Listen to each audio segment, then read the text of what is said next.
Welcome to BLA business channel. మీరు కొత్తగా state food license and central food license ఆన్లైన్లో application చేస్తారా?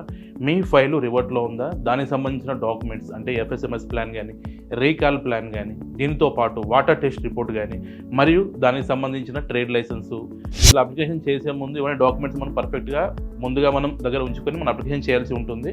After the verification తర్వాత మనకు అప్రూవల్ కావడం జరుగుతుంది. కొంతమందికి అప్లికేషన్ అనేది సరిగ్గా తెలియక డిపార్ట్మెంట్ నుంచి రివర్ట్ అయ్యి ఫైల్ అనేది అప్లికేషన్ అనేది ఆగిపోవడం జరుగుతుంది, మరియు రిజెక్ట్ కూడా అవ్వడం జరుగుతుంది.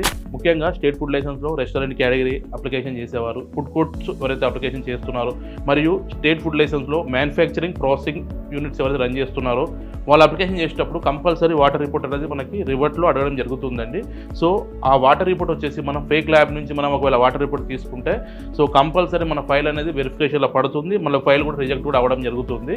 మనం కంపల్సరీ ఎన్ఏబిఎల్ అక్రిడిటేషన్ ల్యాబ్ నుంచి మన వాటర్ రిపోర్ట్ తీసుకుంటేనే మన ఫైల్ అనేది ముందు అప్లికేషన్కి వెళ్ళి అప్రూవల్ కావడానికి ఛాన్స్ ఉంటుంది. సో ఇలా రెస్టారెంట్ ఫుడ్ కోర్ట్స్ రన్ చేసే వారికి వాటర్ రిపోర్ట్ ఎలా ఉంటుందో, ఫుడ్ ప్రాసెసింగ్ యూనిట్స్ ఉన్న వాళ్ళకి కూడా వాటర్ రిపోర్ట్ టెస్ట్ రిపోర్ట్ అనేది డిపార్ట్మెంట్ నుంచి అడగడం జరుగుతుంది. వీటితో పాటు వాళ్ళ యొక్క ప్రొడక్ట్ సంబంధించిన పారామీటర్ సంబంధించిన టెస్ట్ రిపోర్ట్ కూడా డిపార్ట్మెంట్ నుంచి మనకి ఎన్ఏబిఎల్ అక్రిడిటేషన్ ల్యాబ్ రిపోర్ట్ అనేది అడగడం జరుగుతుంది. సో అది కూడా మనం అప్లికేషన్ సబ్మిట్ చేయాల్సి ఉంటుంది. సో ఇలా అవగాహన లేకుండా ఎవరంటే వాళ్ళు అప్లికేషన్ చేయడం వల్ల డిపార్ట్మెంట్ నుంచి వెరిఫికేషన్ అయ్యి అప్లికేషన్ అనేది రిజెక్ట్ కావడం జరుగుతుంది. మీ ఆఫీసు మీ షాప్ కూడా సీజ్ చేయడం జరుగుతుంది. సో అందరూ గమనించి ప్రాపర్ డాక్యుమెంటేషన్ చేసుకోవాలని చెప్పేసి ఈ వీడియోలో ముఖ్యంగా చెప్పడం జరుగుతుంది. మనం ఆల్ ఓవర్ ఇండియా ఈ ఎన్ఏబిఎల్ అక్రిడిటేషన్ సంబంధించిన వాటర్ రిపోర్ట్ కూడా చేయడం జరుగుతుంది. అది కూడా ఫుడ్ పారామీటర్స్ వైస్గా మనం వాటర్ రిపోర్ట్ చేయించడం జరుగుతుంది.